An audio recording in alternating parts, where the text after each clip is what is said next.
Bismillahirrahmanirrahim. Assalamualaikum warahmatullahi wabarakatuh. Alhamdulillahi rabbil alamin. Wassalatu wassalamu ala asyrafil anbiya'i wal mursalin Sayyidina Maulana Muhammadin wa ala alihi wa ashabihi ajma'in. Amma ba'du. Alhamdulillah, pada hari ini kita masih diberikan kesehatan untuk mengikuti pembelajaran online kita hari ini, yaitu pelajaran bahasa Arab. Nah, baik, di minggu yang lalu juga kita ada membahas mengenai materi kita sebelumnya, yaitu jumlah ismiyah. Nah, jadi di minggu yang lalu kita juga membahas apa itu artinya jumlah ismiyah. Jumlah ismiyah adalah jumlah kalimat yang terdiri dari mubtada dan khobar. Itu jumlah ismiyah. Dan juga di minggu yang lalu kita sudah ada membahas mengenai apa itu mubtada, apa itu khobar. Nah, mubtada adalah isim atau kata benda yang dibaca rofa yang terletak di awal kalimat. Sedangkan khobar adalah isim kata benda yang dibaca rofa yang terletak pada awal kalimat dan disusun bersama mubtada menjadi kalimat sempurna. Contohnya al-muslimu hasanun, yang artinya muslim itu baik. Al-muslimu menjadi mubtada. Al-muslimu bentuknya isim yang dibaca rofa. Tanda rofanya apa? Tanda rofanya dengan dhammah yang terletak di awal kalimat. Jadi al-muslimu itu menjadi mubtada karena dia isim dan juga dibaca rofa dan terletak di awal jumlah kalimat. Sedangkan hasanun ialah khobar, isim yang dibaca rofa. Hasanun dibaca rofa. Tanda rofanya apa? Tanda rofanya dengan dhammah dan juga dia terletak setelah mubtada atau disusun bersama mubtada menjadi kalimat sempurna. Jadi al-muslimu mubtada, hasanun khobar, dan artinya muslim itu baik. Sama seperti contoh yang kedua juga, yaitu al-faslu kabirun, yang artinya kelas itu besar. Al-faslu menjadi mubtada karena dia bentuknya isim dibaca rofa dan terletak di awal kalimat. Sedangkan kabirun menjadi khobar karena dia adalah isim kata benda yang dibaca rofa yang terletak setelah mubtada atau disusun bersama mubtada menjadi kalimat sempurna. Nah, itu di minggu yang lalu yang sudah kita bahas. Nah, dan adapun untuk materi kita hari ini yaitu kaidah-kaidah penyusunan jumlah ismiyah. Nah, jadi kalian bukan hanya sekedar untuk mengetahui apa itu jumlah ismiyah, apa itu mubtada, apa itu khobar, tetapi kalian juga harus mengetahui, memahami apa aja kaidah-kaidah penyusunan jumlah ismiyah. Bagaimana sih kaidahnya dalam membuat atau menyusun jumlah ismiyah? Jadi kaidah-kaidah penyusunan jumlah ismiyah itu ada 3. Nah, kaidah yang pertama yaitu mubtada dan khobar harus dalam keadaan rofa. Nah, sekali lagi, jadi kaidah yang pertama mubtada dan khobar harus dalam keadaan rofa. Yang kedua, kaidah yang kedua yaitu mubtada harus dalam bentuk ma'rifah. Kaidah yang ketiga yaitu mubtada dan khobar harus sama jenis dan bilangannya. Baik, kita akan membahas satu persatu di antara kaidah tersebut. Kaidah yang pertama yaitu mubtada dan khobar harus dalam keadaan rofa.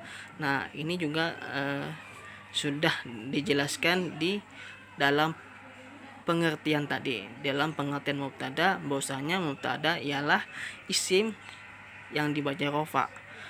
Sedangkan khobar adalah isim yang dibaca rofa. Nah, sama di penjelasan sebelumnya. Contohnya pun juga sama, yaitu al-faslu kabirun. Al-faslu mubtada dan juga dibaca rofa. Nah, dan terletak di awal kalimat. Kabirun menjadi khobar karena dia terletak setelah mubtada atau disusun bersama mubtada menjadi kalimat sempurna. Jadi al-faslu dan kabirun itu dia harus dalam keadaan rofa. Mubtada dan khobar harus dalam keadaan rofa. Nah, contoh yang lainnya al-maktabu jadidun. Nah, penjelasannya pun sama kayak di atas. Oke, lanjut kaidah yang kedua. Kaidah yang kedua yaitu mubtada harus dalam bentuk ma'rifah. Nah, sebelum kita bahas sebelumnya apa itu ma'rifah. Nah, jadi ma'rifah itu ialah isim atau kata benda yang maknanya bersifat khusus atau sudah jelas.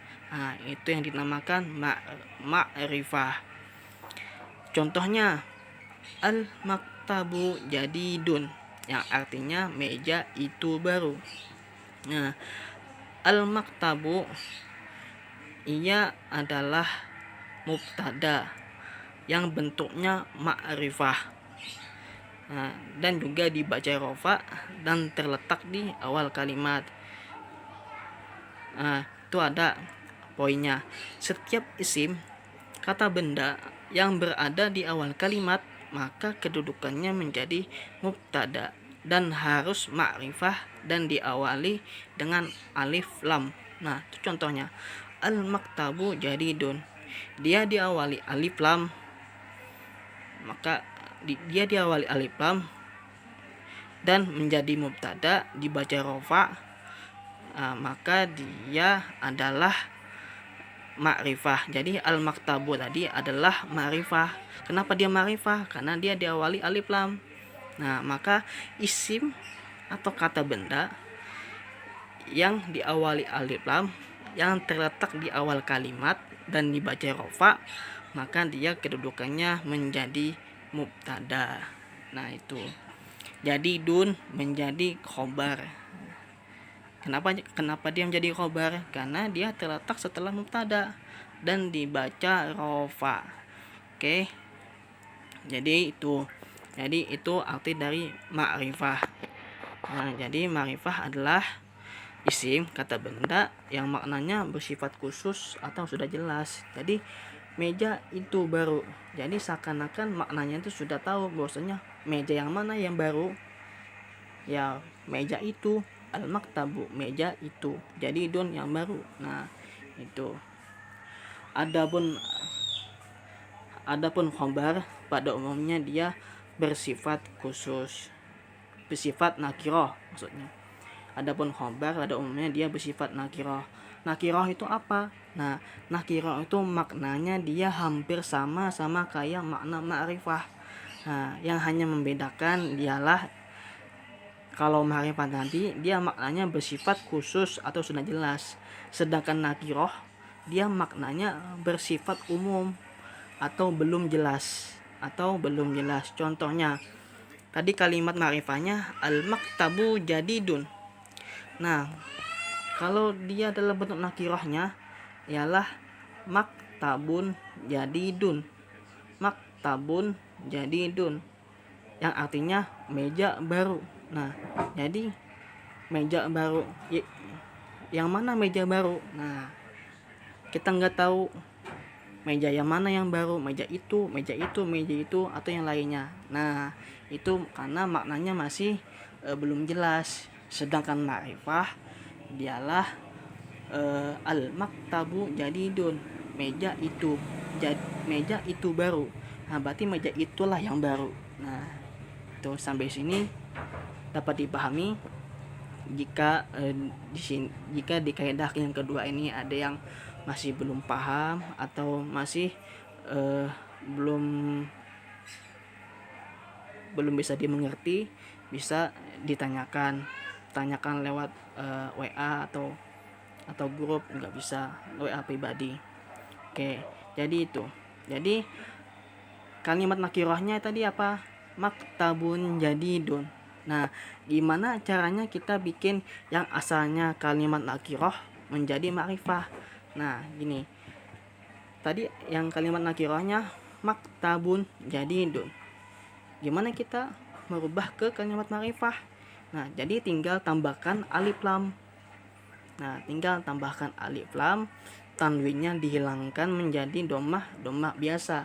Yang asalnya maktabun jadi al maktabu. Nah, makanya al maktabu jadidun. Asal kalimat nakirahnya maktabun jadidun. Dijadikan isim ma'rifah, tinggal tambahkan alif lam di depan, domahnya dihilangkan, lalu dibaca al maktabu. Oke, nah itu ada poinnya.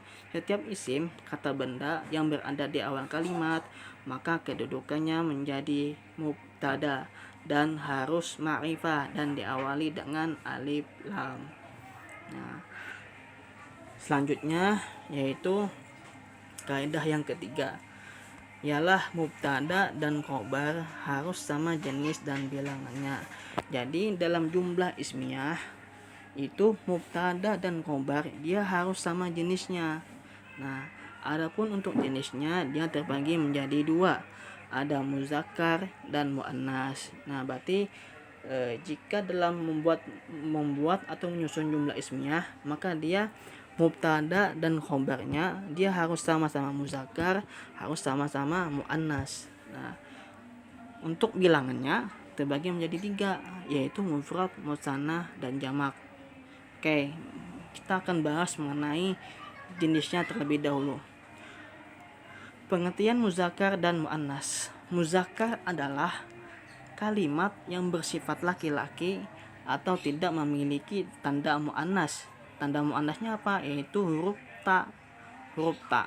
Nah, sedangkan muannas adalah kalimat yang bersifat perempuan dengan tandanya. Tandanya muannas tadi apa? Tandanya muannas yaitu huruf ta. Nah, itu jadi tanda muannas ta. Jadi makna ta itu ialah pasti dia bersifat perempuan. Nah, maknanya itu pasti bersifat perempuan. Contohnya, nih ada contohnya. Nah, contoh kalimat muzakkar, contoh kalimat muannas.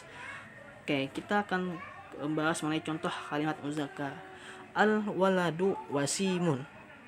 Al waladu wasimun yang artinya anak laki-laki itu tampan. Nah, di situ sudah jelas bahwasanya kalimatnya itu bentuknya muzakkar. Kenapa muzakkar? Karena tidak ada tanda-tanda muannas. Tanda muannasnya apa? Yaitu huruf ta. Nah, jadi kalimat al waladu wasimun itu tidak ada tanda-tanda ta. Nah, berarti kalimatnya jenisnya ialah muzakkar. Nah, sama contoh di bawah yaitu al maktabu jadidun.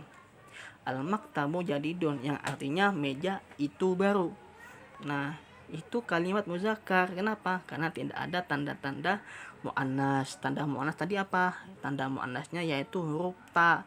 Nah, karena di kalimat al maktabu jadidun tidak ada tanda muannas, maka kalimatnya jenisnya yaitu muzakkar. Nah, jadi mubtada dan khobarnya harus sama-sama muzakkar. Al waladu mubtada, wasimun khobar. Al maktabu mubtada, jadidun khobar. Mubtada dan khobar sama-sama muzakkar. Nah, itu contoh kalimat muannas. Tadi as-saburatu kabirotun yang artinya papan tulis itu besar. As-saburatu papan tulis. Nah, itu kalimatnya muannas. Kenapa muannas? Karena dia ada tandanya. Tanda muannas tadi apa? Nah, tuh ada kalimat ta. Tu-nya tuh. Nah, tu-nya itu tanda muannas, saburatu. Nah, jadi bila kalimat mubtadanya muannas, maka khobarnya pun juga ikut muannas. Jadi tuh ada kabirotun. Asalnya kabirun. Nah, karena dia muannas jadi ditambahkan huruf ta. Jadi kabirotun. Jadi mubtada dan khobar harus sama-sama muannas. Bila mubtadanya muannas, maka khobarnya pun juga ikut muannas. Contoh selanjutnya yaitu al-qalan suatu jadidatun. Al-qalan suatu jadidatun. Al-qalan suatu itu kalimatnya muannas. Kenapa muannas? Tadi karena ada tanda-tanda muannas. Tanda muannasnya apa? Tanda muannasnya yaitu huruf ta. Tuh ada ta. Nah, sedangkan jadidatun dia menjadi khobar. Nah, khobarnya pun juga ikut muannas. Kenapa? Karena mubtada tadi sudah bentuk muannas. Jadi mubtada bila dia muannas maka khobarnya pun juga ikut muannas. Yang asalnya jadidun menjadi jadidatun. Nah, tinggal ditambahkan tak di akhir kalimat. Nah, oke, sampai sini dapat dipahami. Jika masih kurang paham atau kurang jelas, silakan ditanyakan. Oke, baik, sampai sini dulu pertemuan kita hari ini. Mudah-mudahan apa yang kita bahas mendapatkan berkahnya. Nah, jadi untuk tugasnya silakan kalian semua membuat satu kalimat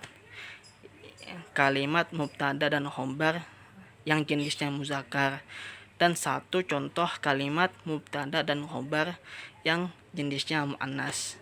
Oke, silahkan dikerjakan, ditulis di buku tulis, lalu nanti dipoto, upload, dan dikirimkan ke kakak atau dikirimkan ke via WA group. Oke, baik, sekian, terima kasih. Mudah-mudahan ada manfaatnya. Wallahu muwaffiq ila aqwamit thoriq. Assalamualaikum warahmatullahi wabarakatuh.